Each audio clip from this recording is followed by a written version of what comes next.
Whatever you do, don't blame Jim for this. It's how the customer wanted it.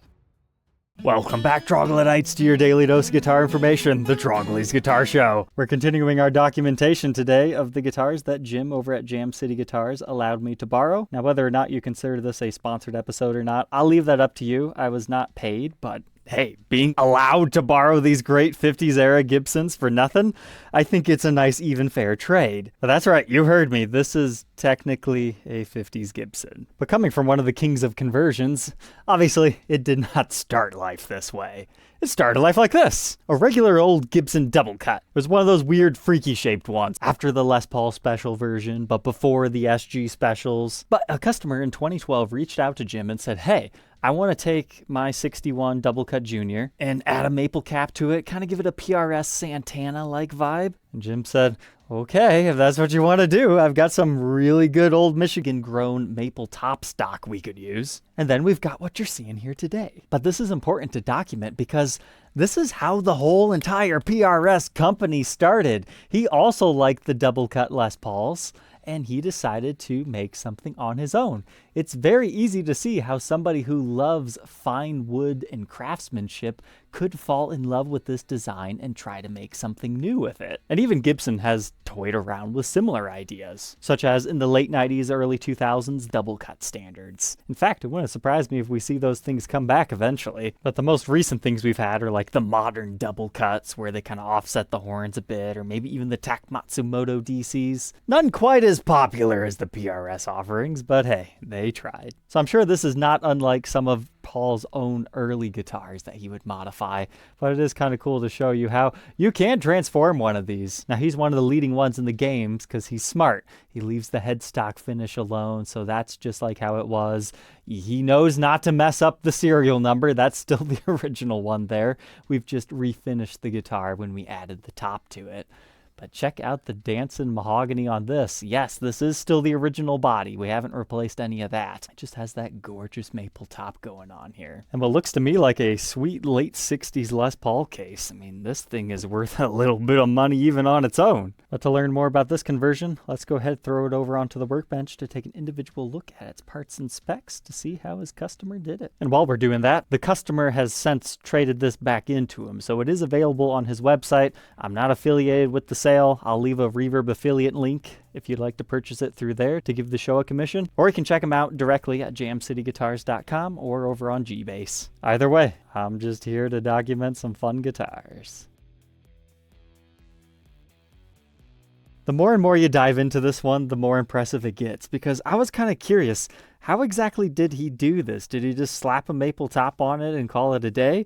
Or did he actually have to plane the body down, that way the neck lines up? Because that's how a neck normally looks when it's just a slab body. You can't just put a maple top over that or then your strings won't clear. So I asked him, did he plane it down? And he said, no, not at all. But I wasn't really understanding what he did until I tore it apart and then I saw it. But more on that here in a second. So, our pickups. It appears to be some sort of a custom humbucker set for his business, Jam City Guitars. Done up by Manlius. I don't think I have ever actually tried their pickups, so hey, it'll be interesting to see how those sound. But the bridge reads 8.8K ohms. The neck a little less at 8.19, and then they play together at 4.24. But if you're curious what this whole mahogany bit is and why did he leave it there or why did the customer ask for that, that's the neck tenon, the original neck tenon here going into the body. So once you look at the routes, this actually starts to look very familiar. Super long tenon running in here. The reason why you don't normally see this is on a regular double cut junior, it's covered over with what is called a tenon cover. You find that on SGs as well, and most people opt to hide that. But there is a beauty in it. I mean, I think if I were speccing it out, I would just have them spotlight special the whole entire thing. But here you can see where the maple top joined onto our original mahogany body, and it looks like he had to do a little bit of routing there in order to create a channel. And things are always bound to go wrong from time to time. It just depends on how you fix it. So right over here, it looks like he had some sort of a chip out, and he's like, ah, no. So he put a nice little wooden dowel on there, and then he cut it down and sanded it to fit. And with your pickup ring installed, no one would ever know. So I guess your other option would be to scrap this entire piece of beautiful maple. I would much rather just have that. But here's a peek inside our bridge pickup cavity. Everything looks good there. We can see some more of the channel runs that he did for the wires.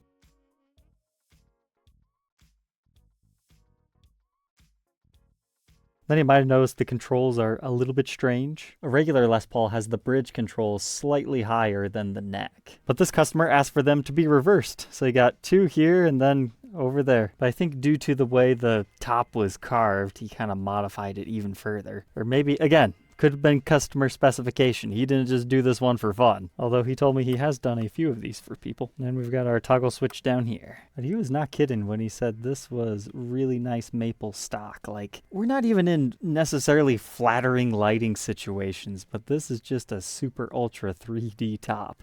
And he's got a really nice dish carve to it as well. And then don't forget about the wood grain underneath all that. I kind of like the almost knottiness looking over here. It's like a strange, unsure smiley face over here. And it would have been a shame to have put any type of pick guard over this. But now, bridge and tailpiece time. Technically, this would have been a wrap tail when it started life, before it got the maple top. So they spec'd it out with a Gibson ABR1. That's a reissue style. Then a lightweight aluminum tailpiece made by Goto in Japan.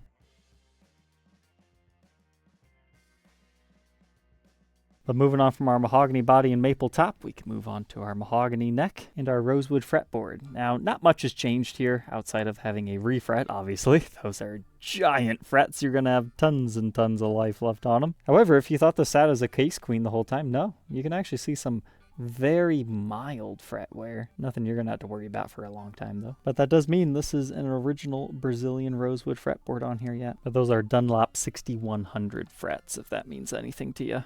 But the new bone nut measures 1.677, increasing to about 2.04 by the 12th. But man, it just feels like this neck goes on for days. You can actually measure it all the way up here at only 2.2. But it's actually a really skinny neck profile. So 0.82 first fret neck depth, and then only 0.87 by the 12th. And even all the way up here at the 16th, it's only 0.91. It's best described as a C shape, but it's really wide feeling, but thin. So kind of like what you'd find on some SGs. Here's a look at that neck profile at the 1st fret and the 12th fret. You can see just how wide it gets. Like this is relatively skinny, but then whoa. Still retains a C shape though, even though it's carved out of your way and you hardly feel it. As far as the neck specs, it's a 24 3/4 inch scale, and they retain that 12-inch fretboard radius. But I really appreciate that he just left the headstock alone. It's already been aged to perfection. Why mess with it? Sure, could he have added a Gibson mother of pearl and really spice this up?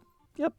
But I'm happy with this because it also illustrates a point that the juniors did not get the Holly head cap. It appears to just be painted because you can see where it's worn away right here, just exposing the mahogany. Our truss rod's in great shape for being from 61, and you've got some more wear through areas here. And the natural finish checking. And spec'd out with Grover tuners. Our truss rod cover is the original one, just the single ply black.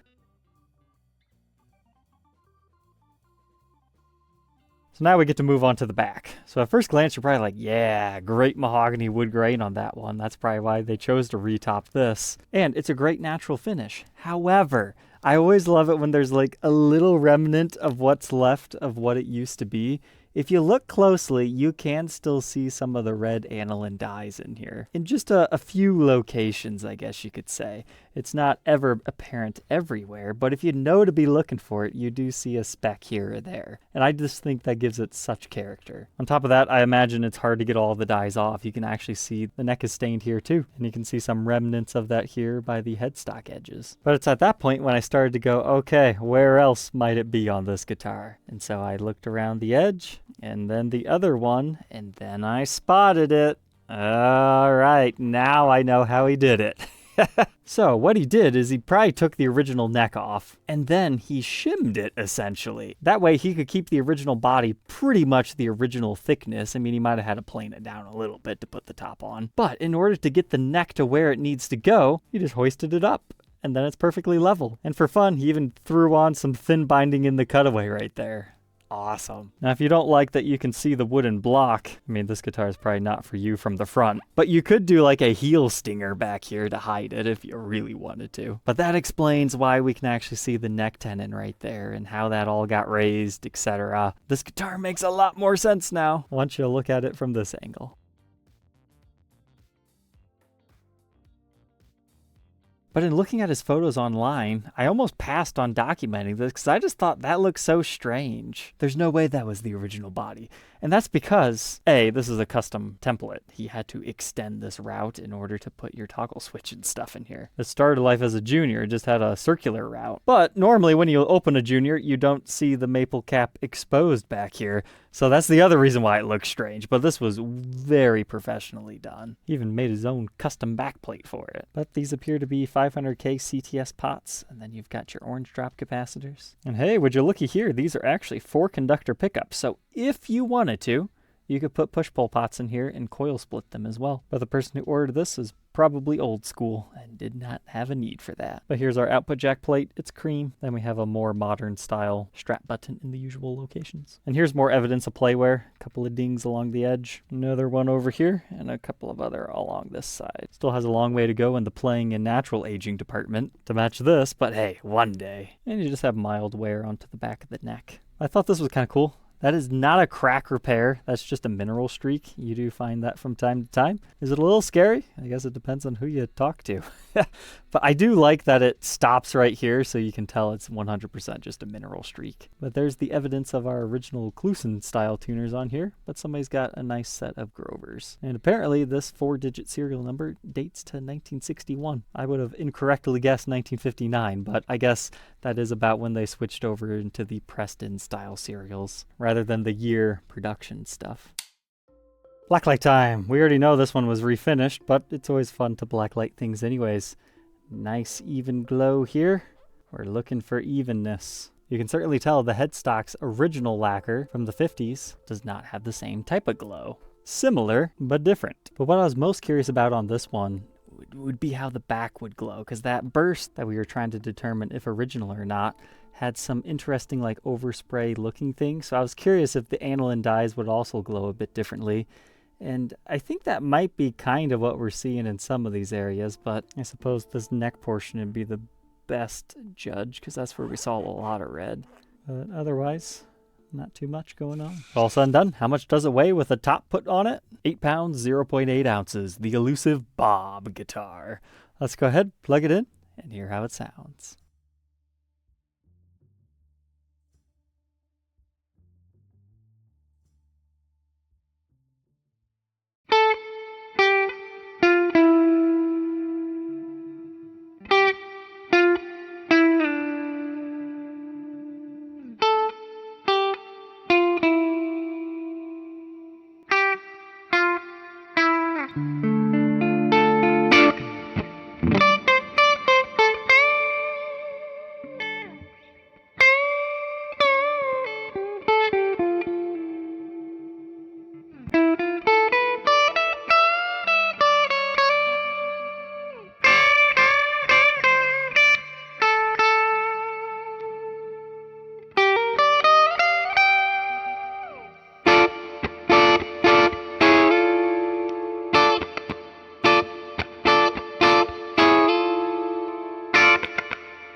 I don't know about you guys, but I think it's got a nice little Santana tone right there. Only downsides I noticed so far is it is a little bit neck heavy. Like if you can leave it right here, it's pretty good. But to get it up here, it starts to fall. But even though it's not like diving to the floor, it just feels like it weighs more than the scale said. And the frets are very tall, so it's super easy to bend them out of tune.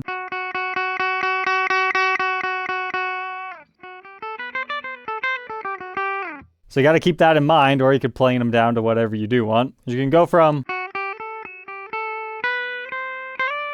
to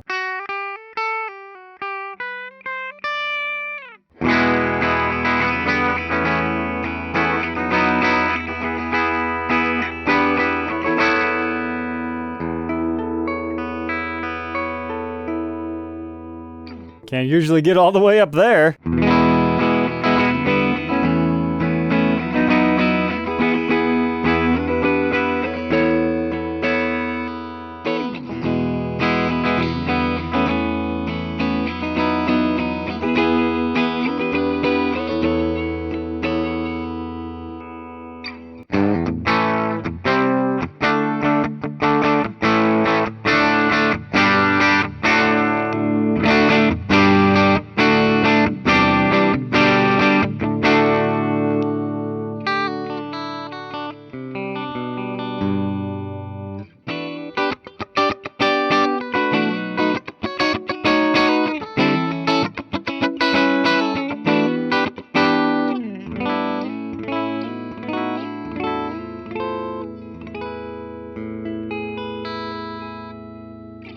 I like that middle position. It's got a really good chiminess to it.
I find myself, with this big long neck, always kind of gravitating towards this part of the neck, and I don't normally get there. So that's kind of fun.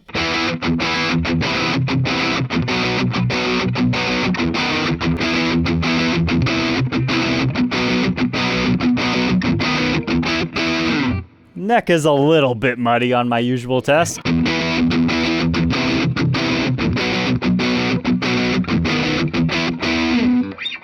Let's say the bridge pickup passes the clarity test.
Now that we know all about this Les Paul Jr. that got a maple top put onto it, what are my final thoughts on this thing?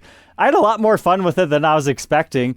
There's a lot of little quirks to this one that I do enjoy from a wood craftsmanship standpoint. But ultimately, I think I would prefer frets just a little bit smaller than this, but that's just a personal preference thing. Easy enough to fix. And the pickups, they were good. I like the bridge the best. I could probably use something else in the neck, but the tuners function flawlessly.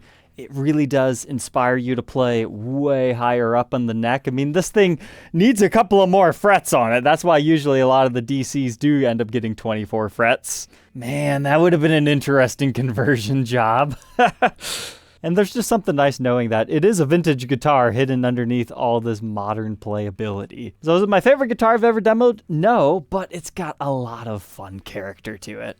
So if you're interested in being the next owner of this one, you can check out Jam City Guitars online. I'm not affiliated with this sale. I just borrowed the guitar because I thought it'd be fun to make a video on it while I was waiting for some other purchases to come in. But yeah, that back just has a really cool dancing figuring to it. And it's original. So once again, thank you, Jim, for letting me borrow these guitars. And I still got one more special one for you guys from this batch. So subscribe if you're interested in not missing out on that. And we'll catch you tomorrow on the next one. Take care.